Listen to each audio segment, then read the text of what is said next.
This podcast was produced by OAR FM Dunedin with support from New Zealand On Air. Hi, welcome to Diversity Dispatch, your local queer and rainbow podcast. Hello, welcome back to this not weekly, bi-weekly, no, not bi-weekly, fortnightly show. I am joined by the miraculous, the amazing, the wonderful Leo, yay! Were you waiting for me to say your name? Yeah, I was waiting for you to introduce I was waiting me. for you to jump in and say your name. Oh, okay. Well, no. You dragged me on. Yeah. I was like, where's my name? I'm going to get my announcement. Leo was sitting in the waiting room outside the studios, and I came in early because I'm always like 40 minutes early to record the episode. And Leo was doing the live episode before me. And I was like, Leo, do you want to be in this episode? Because I don't have a guest again. The audience can tell you how that went last time. I might have to go back to the Spotify and find it. You might. It was pretty sad. I've been told it wasn't terrible, but I didn't know it wasn't as entertaining as we usually are. Right. Well, we. Okay. It's just me now. Yeah. Well, it's we right now, so. Yeah. Right now it's we. But I thought today, based on some recent discoveries and journeys that I have done, we could discuss religion. Yes. Which does intersect with pretty much all parts of life, really. And all parts of queerness, because the world's in a crazy spot right now. And I'd like to start off by saying that religion doesn't necessarily have to be associated with a god. Yep. It can just be the values that you follow and the things that are important to you going through life. So, like, this is dumb, but you could even say taking out the garbage every week is religion because it's a habit that you do, and it's something that, I don't know, in a way. Yeah, okay. I haven't thought about it like that. I would have thought about something more fun to be religious, but... Yeah, it really is just like the values that are important to you. Yeah. But yeah, so I wasn't raised religious. I was raised without religion. I did experience it a few times because my school and a club that I was part of tried to force it on me. And not really force it, but like they assumed that everyone there was into it. So I was in a position where I had to sit there and sit through it. Which was not fun for me because it was all some denomination of Christian or whatever. Was it through school? It was through school. Yeah. Because they do all the Bible studies and all that sort of thing. And was it a religious school? Was it? No. Oh, that makes it even more confusing. And my mum signed a form that we were supposed to be able to opt out, my siblings and I, but they made us go anyway. So my mum was not very happy about that. Yeah. What have you experienced with religion? Yeah, not much. I grew up really not religious. Like my mum grew up with it because she went to a religious primary school, but then she grew up atheist at home. So like not really much around. There was a brief moment where in primary school for a year there was a bit of Bible study, but we didn't delve deep in it. It was just like, yeah, whatever, like it.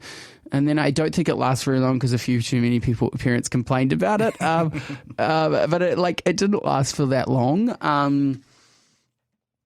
But like, but we still celebrated all those religious holidays like Christmas and Easter, but we didn't celebrate it in the way of in relation to the God, rather than the yes, but it wasn't about the capitalists directly. But like that is a factor to it. But like it was more the cultural side of it about the values of the holiday rather than commemorating death and birth of Christ. It was about what it meant for being around each other in those environments and how you make the people around you feel and have a good time, Yeah. So, yeah. But I think us as queer people, religion kind of seeps its way to us all the time with people in there. We get a lot of criticism. Yeah, we get a lot of criticism And from opinions from religious people. Not all religious people. Don't get me wrong. We're just talking about the very loud minority here. Yeah, the loud minority. I personally, like in general, I think religion is beautiful, and I think it's amazing that people can be so not innocent, but like believe in good that they can believe in such a higher entity. Whereas for me, I'm like so jaded that it's like I couldn't possibly believe in that sort of thing. And I think it's beautiful that some people can. Yeah. And I think that religion really, really helps some people in rough spots and helps them celebrate the good times as well. I would also say that the unknown is very scary to people. And Absolutely. finding meaning in the unknown brings a lot of safety. You know, like, and for me, I have no worry about the unknown. I will work it out when I get there, you know, like, but that is also my personality type, you know, and my upbringing, I guess. You know, like, I can find comfort in knowing my meaning is in this life.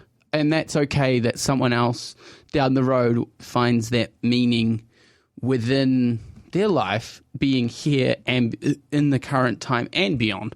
Yeah. I'm like, for me, my life is my life. And if I get proven wrong and there's something else down the track, I'll deal with that when it comes. There is a little bit of pride attached to it, isn't it? Because you don't want to be wrong about what you believe. Yeah. Because no one says something hoping that they're wrong. Yeah. Yeah. Like, everyone says something because they believe it or because they're being ironic. Yeah. Yeah. Yeah. But the reason I am sort of wanting to talk about this a little bit is because I've been interested, like, casually in paganism for a while. And I discovered a denomination of paganism called atheopaganism. Oh, yeah. Which, after reading about it, I think the guy who did it, it's only new. It's not super old like Christianity or anything. But it's about celebrating the earth, whether you believe the earth to be some like conscious entity or not. It's just like celebrating the life that it gives and everything. And I don't know, I just really resonate with it. And it surprised me because I've always been like atheist or agnostic or whatever. But like I read the short book about it and I was just like, wow, like that's really how I feel, because it really is just celebrating what we have. Yeah. With the 8 Sabbats and everything, which is the equinoxes and the cross-quarter holidays and everything. Yeah. And well, Christianity did poach quite a bit of paganism and tweaked it and but you know, but it was, I think, paganism gets 8 holidays in the year. Whereas how many holidays are in Christian? Easter, Christmas, New Year. That's not. I think that's just I think that's just the calendar. Yeah, that was made by the Romans. Yeah. So. Yeah. Yeah. I just read about it and was really interested in it. So hey, hit us up if you're an atheopagan, because someone needs to celebrate Marbon with me. What is Marbon? So Marbon is one of the 8 Sabbats, and it's coming up on the 31st. What does it celebrate? March. Let me pull up. I downloaded a little app. Oh, yeah. The Wheel of the Year, which is what it's called. Is it around one of the equinoxes or the? So it's always either on an equinox or a solstice. Okay. Yeah. And this cute little app that I have, because generally it's always talking about the northern hemisphere. This one converts it to the southern hemisphere. Oh, yeah. Which, if you live in Dunedin, is the southern hemisphere. Yeah. Let me pull up this little app. But it's let me. Shut up, ads. So the 21st of March is Marbon. Oh, yeah. So celebrated at the autumn equinox, marks the second harvest and the balance between light and darkness. During this time, day and night meet in perfect harmony, symbolizing the balance between masculine and feminine energies. It is a time of transition when nature begins to slow down and offering its last harvests before winter claims the land for its rest. So even without talking about like gods and goddesses and everything, it really is just talking about the changing of the seasons and the transition between autumn and winter. And I really like that it's sort of spiritual and sort of grounding in that way, but also is based in reality. Yeah, absolutely. What do you think about that and what I've told you? I think that's quite beautiful. Like, it just celebrates the here and now, the earth that we have. It's quite an environmentalist way of looking at like it. That's It's, one of the things I read about is like Atheopagan is like, especially it's sort of like druidic almost in that you're like looking after the earth and everything. So someone literally said in a comment or something like celebrating it can literally be recycling. yeah. And just like doing your little part to take care of the world. And I think it's awesome that you can find value in such simple and thought to be meaningless activities, you know? Yeah. Yeah. And I think, like, finding the beauty in the world is quite everyone finds their own way of finding that meaning. So it's nice to see there is actually community around there for people looking for that. Yeah. Yeah. Yeah. Yeah. Yeah. We've taken on a very serious time. Yeah. Yeah. When I thought of it, I didn't realize we would get so serious, but I should have. Well, but you know us, we can waffle and We it need goes to off into waffle. many directions. Pretty much every holiday is the same as well. It's pretty much a feast and a bonfire. Oh, yeah. Oh, love a bonfire. I want to dance around a bonfire Yeah. And eat some nice food. and eat some nice food. Yeah. Because I feel like it's easily like merged into other religious holidays as well, though, because it is so simple in its celebration of nature Yeah. and just the way of the world, which pretty much every religion I feel like has something like that. Like Easter is a celebration of new life, even though it's centered around Jesus Christ. Yeah. What other ones? I don't know. We've got such a Christian-saturated society that I can't really think of any other holidays, and I feel kind of guilty about that. Well, I think even in Hindu culture, you've got Diwali, which celebrates the light, just the light and the beauty in that, and which sounds quite similar to, it may not be the same holiday, but it's like coming from a similar place of what you're talking about with the paganism, where it's the meeting of light and darkness, Yeah. And that's another assumption that people make, is that darkness is bad. It's not. It's just darkness. Yeah. Light and dark, Yeah. green and red. Yeah. They're just opposites. One isn't any better or worse than the other. They just mean different things. Yeah. Anyway, I interrupted you. Continue. No, I see what I had to say. Oh, I did speak over you for a No, bit. it's fine. No, I got what I wanted to say across. Yeah. Yeah, but somewhere. So where else on your journey did you get to with paganism? Well, I joined the Oshipoti Dunedin Pagan Witchcraft Facebook page. Yeah. And I put a wee post on there just as myself, being like, hey, does anyone else celebrate this? Does anyone want to, are there any covens or anything getting together for Marbon? And I've so far had 2 people comment and say following. So they're, I assume, watching my post to see if anyone else says something. Ah. But they haven't said anything. Like, do I message them and be like, hey, come celebrate Marbon with me? I don't know. Spiritualism is such a uniting thing, I feel like. Yeah. Because you can be completely opposite people and still agree that the world is a beautiful place. Yeah. And celebrate that. Yeah. And also fire. Yeah. Bonfire. Yeah. Who doesn't like fire? Yeah. No, I think people can find community within difference, like I think we're living in quite a divided time where they expect us to find where we disagree and diverge.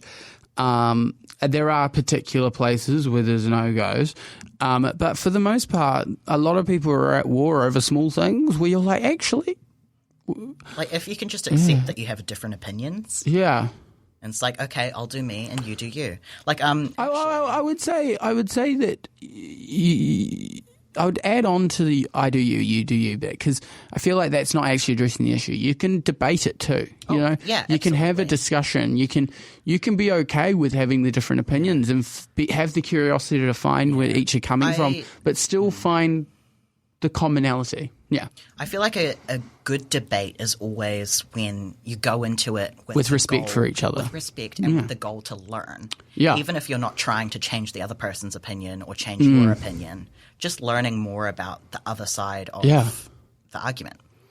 Yeah. Well, I think debate has kind of become like a swear word, Like a because dirty it's word, yeah. because it's viewed in the lens of politics where everyone's trying to get you on your side and they're at war with each other to point out the worst for each other. But that's only one type of debate, you know? Yeah. Like, debate's a really complex term where it's not always a war, you know? Like, yeah. Debate should be a discussion of conflicting ideas. Yeah. Yeah. And I think people have decided that it has to be violent or aggressive when it shouldn't be, I don't think. Yeah. Because, like, personally, I am an incredibly curious person. I love to learn more about the world, even if I don't agree with it. As much as I am curious, I don't really do a lot of research. I prefer to learn by talking to new people. So that is sort of something I struggle with, where I am sort of undereducated on certain topics because I don't have anyone to discuss them with.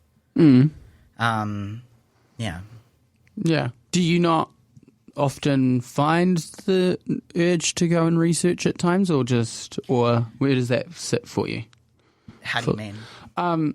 When you can't find that person to talk to, do you go and seek it out in other ways? I don't get overly curious about it until I have someone to discuss it with, if that makes sense. Because part of it is the debating of it. I love to discuss ideas completely rather than if I'm reading an article, I don't get to ask questions. I don't get to ask opinions or anything. And it's all exactly as the article said. I don't get to get different takes on it as well. You could go find a different person on that same topic. But that's a lot of work. You know, there are options out there to find the conflicting opinion on that, you know. Yeah. No. I don't trust the internet. Okay. I don't think people are any more trustworthy, but they're more compelling than words on a page. Yeah. But then also, how much different is word of mouth to what they've spat on a page?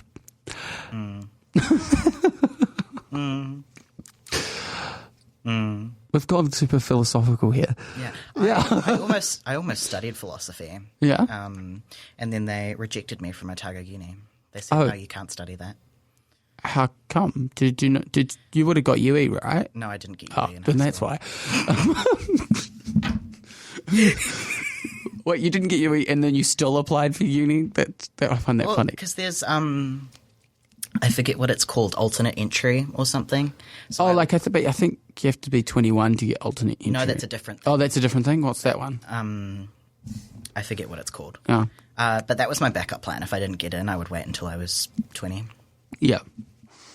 Yeah. But what was I going to do? I was going to do psychology and philosophy. Oh, yeah. Right. Both topics that I'm very interested in. Would never pursue a career in, but interested nonetheless. Yeah. Yeah. And now I'm doing administration, which is a course that I will probably pursue a career in. This could be considered administrative, sitting behind the microphone. I have to press all the buttons and enter the forms and everything. That's also entertainment, so it's the best of both worlds. Well, because if you're a receptionist, you're also doing all that administrative work and like engaging with the people that come into the business, whatever it may be. Yeah.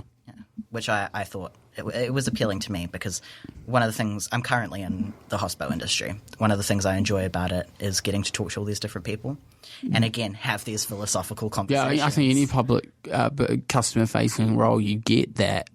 The world of difference come through, and whether it's religion or anything else, you know, of the diversity of people is like it's quite a beautiful. It can be an annoying thing at times, but it's also a beautiful thing, you know. Yeah. Yeah. Yeah. Yeah. Slay. Yeah. Yeah. Do we have anything more to say about anything? We still have 6 minutes. Okay, well, we can just keep talking. But what are we going to talk about? What's next for? What are your ideas around?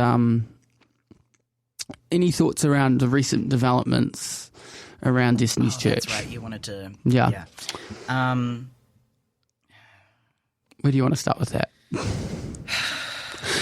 Yeah, our sigh of relief is not having anything to talk about it. It's just, oh boy. It's definitely a multifaceted conversation. Yep. And I have only had exposure to the negative parts of Destiny's Church. I sort of have to believe that there's something that attracts people to it because it has so many people behind it. At this point, because I haven't been exposed to any of that, I'm just like, why on earth would you join this violent, vile group? That's because you're a good person. Why, thank you. A lot of it is just because I believe in a difference of opinions, and I believe that you should accept that people have different opinions of you. I don't think that different beliefs is ever a reason to escalate to violence and hurt people just living their life. And I don't think any kind of religion or beliefs belong with law either. I think other than being protected by law, I don't think they should intersect at all. Okay. It would be – that's going to be quite hard to unpick because all of our laws are based upon the Ten Commandments. So there have been some – taken out, but like they were founded on the Ten Commandments. So I think any law in the Commonwealth as a whole is kind of based upon Christianity as a blueprint, but it has moved slightly beyond. Blueprint, but like in the modern world, it's not. It's just a law looking after people, making sure people have basic human rights. I think that's sort of the important part to me, is that everyone gets what they need to live. Yeah. But like the fact that we're living in a time where the law is saying one thing, but also not criminalising members of Destiny's Church for that reason to the extent it should have if they were any other group. You know, if they were a gang, they would have all been locked up right now for wearing gang patches. And that's... I don't think that's protecting the religion. I think that's protecting violent people. But also the law is arming them by still keeping them as a charitable trust and making them tax free based upon that. So they're actually getting their lifestyle to inform hate and spread hate to the masses is also being supported by our current state of law. So, and I think this is a little bit controversial, and so I'm open to discuss this with you. I think that they are welcome to preach their hatred to each other as long as they don't preach it outside of their Destiny Church. I would agree with that, and I'm okay. I believe that also if they wanted a peaceful protest, because that's one's democratic right, if they were to protest outside the library and left everyone alone, or protest just outside the Pride Parade, that is fine. Going up and trying to break into the library, harming children and staff. What were they even protesting with that? They were just protesting a drag performer reading to kids. Well, they were claiming things I probably can't say on air at this time. Not because you can say stuff if it's just like explicit. Like, well, they were accusing the drag community of pedophilia, right? And so and they believe that to be the truth. When actually there's one in their ranks being convicted of that as we speak, and they're saying nothing for it. And no drag queen in this country has been convicted of pedophilia. Yeah, where hundreds of teens and hundreds of Christian leaders have. So it's a bit pot kettle black situation here. So even like unpacking that, these people are accusing these people of sexual crimes, right? Yeah. So what do? You report them to the police. Have they done that? No, because they haven't done anything to report for them. Do they have any evidence of their claims? No. Which is why they are so emboldened by their hate and their belief that they're going to go out and harm people to make their work of fiction spread. Because it's like, that's not what protests are for.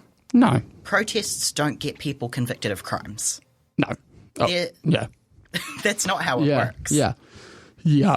A protest is at its core, I believe, to convince other people of your opinion or to show that people stand together to believe one thing. Yeah. Which is fine. Like, you can believe whatever the heck you want. Yeah. Protests do not get people convicted of crimes. No, but So it's pointless. But I think they know that, but they are also emboldened and feel the need to harm others to get their point across. I guess my point is I think they know that, which is why they're using their own form of justice. Yeah. Yeah. So at this point, it is just a hate crime. Oh, yeah. And it's always been a hate crime, I feel. Yeah. But, like, because I also sort of want to lay it out, because to them I am the devil's advocate in this stance. How? Because I am saying that they're wrong. Because they are. Yeah. But to them, I'm playing the devil's advocate.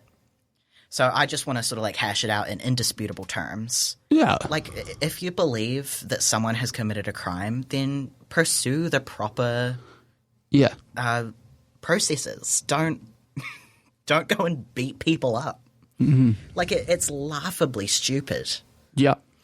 Yeah, absolutely. And that's a bit of a weird spot. But also traumatizing people into fear of their own self is an actual vile act. And it's also, like, it's, they don't, Yeah. But we have run out of time. Yes. I accidentally let the timer go over. But thank you so much for speaking. No with worries. me. Thanks Perhaps for I'll the see you again in 2 weeks. Because I have booked this spot now. So okay. We probably will. Maybe, yeah. All right. Well, thank you so much. Yeah, thank you so much, Miles. Listeners, thank you for listening. Yes. And we will see you in 2 weeks. Goodbye. Thanks for listening. Diversity Dispatch is a fortnightly show aired Thursdays at 5 p.m. Tune in next time on oar.org.nz or wherever you listen to your podcasts for more queer and diverse content. Over and out. This podcast was produced by OAR FM Dunedin with support from New Zealand On the Air.